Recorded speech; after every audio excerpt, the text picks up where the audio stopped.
Believe it or not, I come offering a solution to a very important part of this larger problem with the requisite focus on climate. And the solution I offer is to the biggest culprit in this massive mistreatment of the earth by humankind and the resulting decline of the biosphere. That culprit is business and industry, which happens to be where I have spent the last 52 years since my graduation from Georgia Tech in 1956 as an industrial engineer, come aspiring and then successful entrepreneur. After founding my company Interface from scratch in 1973, 36 years ago, to produce carpet tiles in America for the business and institution markets, and shepherding it through startup and survival to prosperity and global dominance in its field, I read Paul Hawkins' book, The Ecology of Commerce, the summer of 1994. In his book, Paul charges business and industry as one, the major culprit in causing the decline of the biosphere, and two, the only institution that is large enough and pervasive enough and powerful enough to really lead humankind out of this mess. And by the way, he convicted me as a plunderer of the earth. And I then challenged the people of Interface, my company, to lead our company and the entire industrial world to sustainability, which we defined as eventually operating a petroleum-intensive company in such a way as to take from the earth only what can be renewed by the earth naturally and rapidly, not another fresh drop of oil, and to do no harm to the biosphere. Take nothing, do no harm.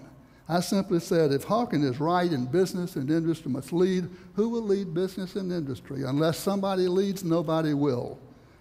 It's axiomatic. Why not us? And thanks to the people of Interface, I have become a recovering plunderer.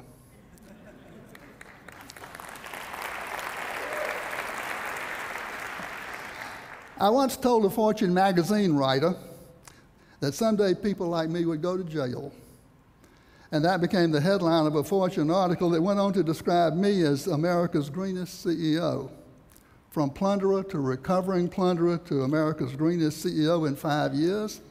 That, frankly, was a pretty sad commentary on American CEOs in 1999. Asked later in the Canadian documentary, The Corporation, what I meant by the go-to-jail remark, I offered that theft is a crime, and theft of our children's future would someday be a crime.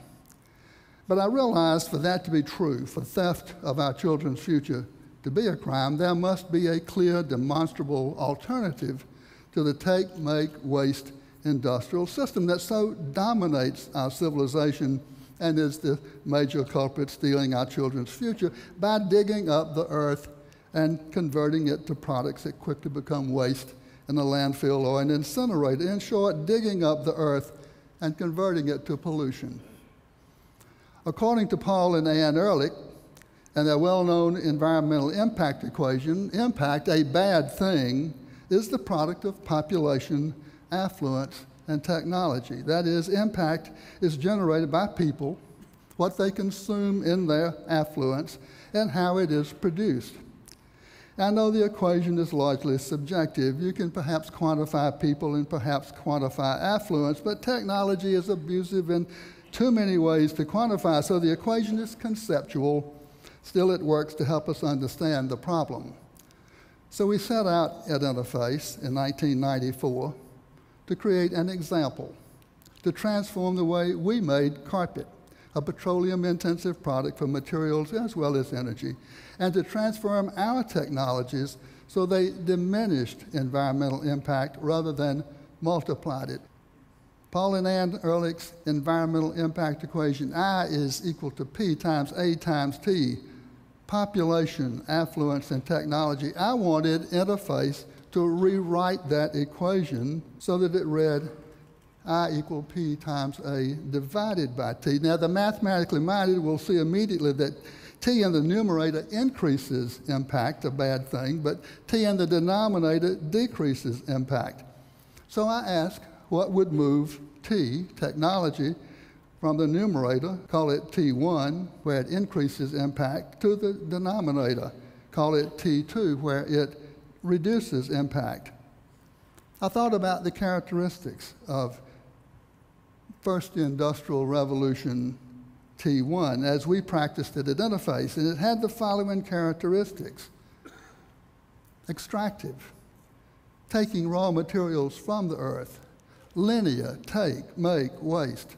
Powered by fossil fuel-derived energy, wasteful, abusive, and focused on labor productivity. More carpet per man-hour. Thinking it through, I realized that all those attributes must be changed to move T to the denominator. In the new industrial revolution, extractive must be replaced by renewable, linear by cyclical, fossil fuel energy by renewable energy, sunlight, wasteful by waste-free, and abusive by benign, and labor productivity by resource productivity. And I reasoned that if we could make those transformative changes and get rid of T1 altogether, we could reduce our impact to zero, including our impact on the climate. And that became the Interface Plan in 1995 and has been the plan ever since. We have measured our progress very rigorously. So I can tell you how far we have come in the ensuing 12 years. Net greenhouse gas emissions down 82% in absolute tonnage.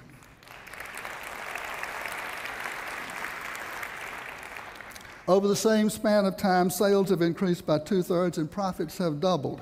So an 82% absolute reduction translates into a 90% reduction in greenhouse gas intensity relative to sales.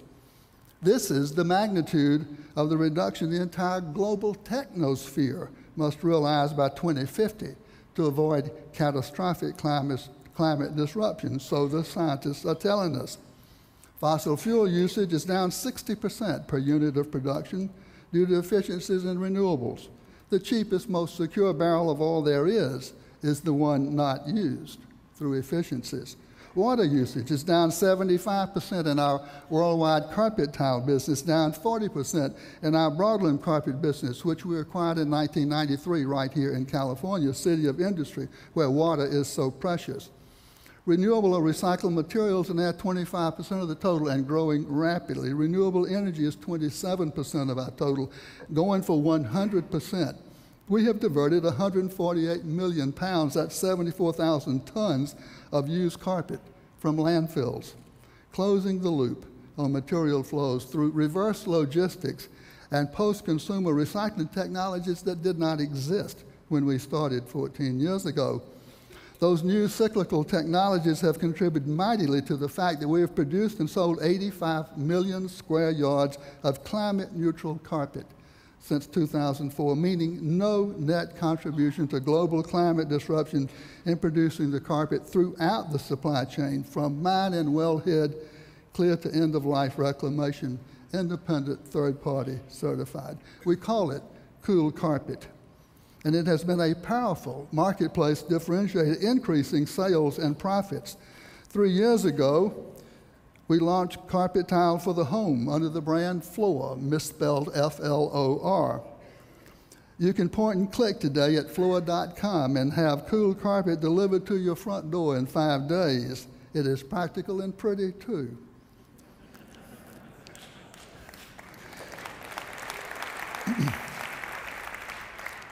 We reckon that we are a bit over halfway to our goal, zero impact, zero footprint.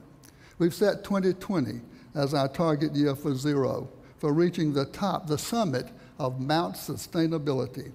We call this Mission Zero. And this is perhaps the most important fact, that we have found Mission Zero to be incredibly good for business. A better business model, a better way to bigger profits.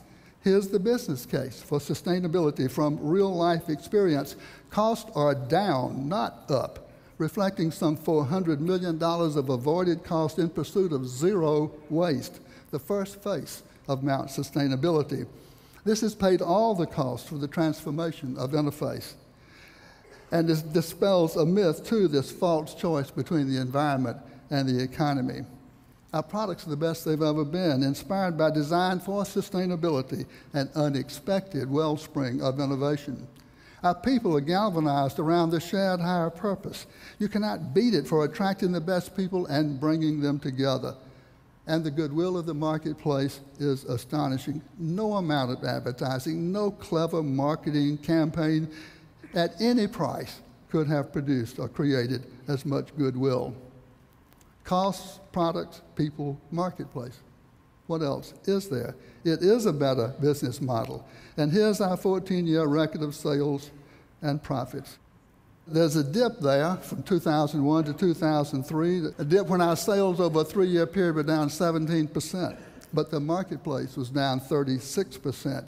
We literally gained market share, and we might not have survived that recession but for the advantages of sustainability. Now, if every business were pursuing the interface plan, would that solve all our problems? I don't think so. I remain troubled by the revised Ehrlich equation, I equal P times A divided by T2. That A is a capital A, suggesting that affluence is an end in itself. But what if we reframed Ehrlich further?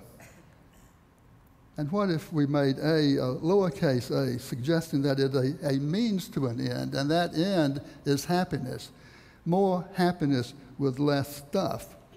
You know, that would reframe civilization itself.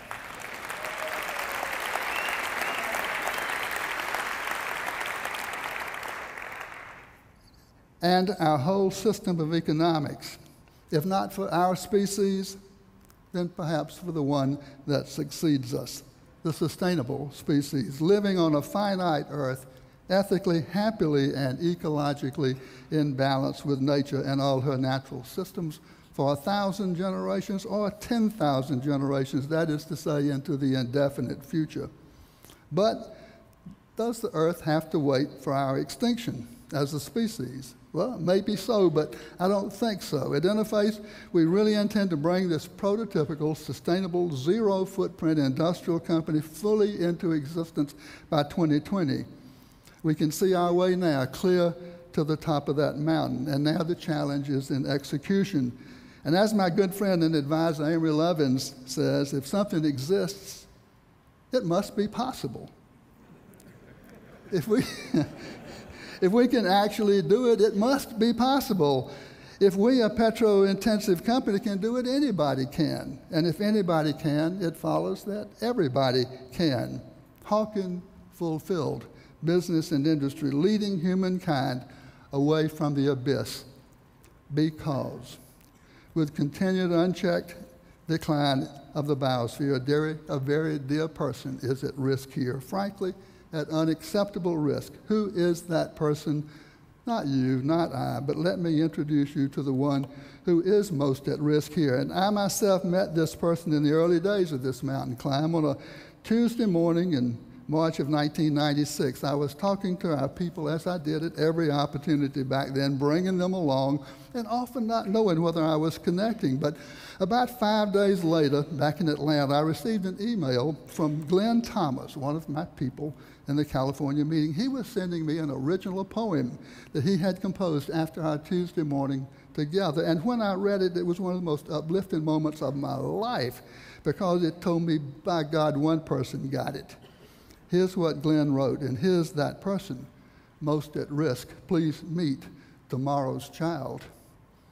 Without a name and unseen face, and knowing not your time or place. Tomorrow's child, though yet unborn, I met you first last Tuesday morning. A wise friend introduced us to, and through his sobering point of view, I saw a day that you would see, a day for you, but not for me. Knowing you has changed my thinking, for I never had an inkling that perhaps the things I do might someday somehow threaten you. Tomorrow's child, my daughter's son, I'm afraid I've just begun to think of you and of your good, though always having known I should. Begin I will, to weigh the cost of what I squander, what is lost, if ever I forget that you will someday come and live here too. Well, every day of my life since, tomorrow's child has spoken to me with one simple but profound message, which I presume to share with you. We are each and every one a part of the web of life, The continuum of humanity, sure, but in a larger sense, the web of life itself, and we have a choice to make during our brief visit to this beautiful blue and green living planet, to hurt it or to help it. For you, it's your call. Thank you.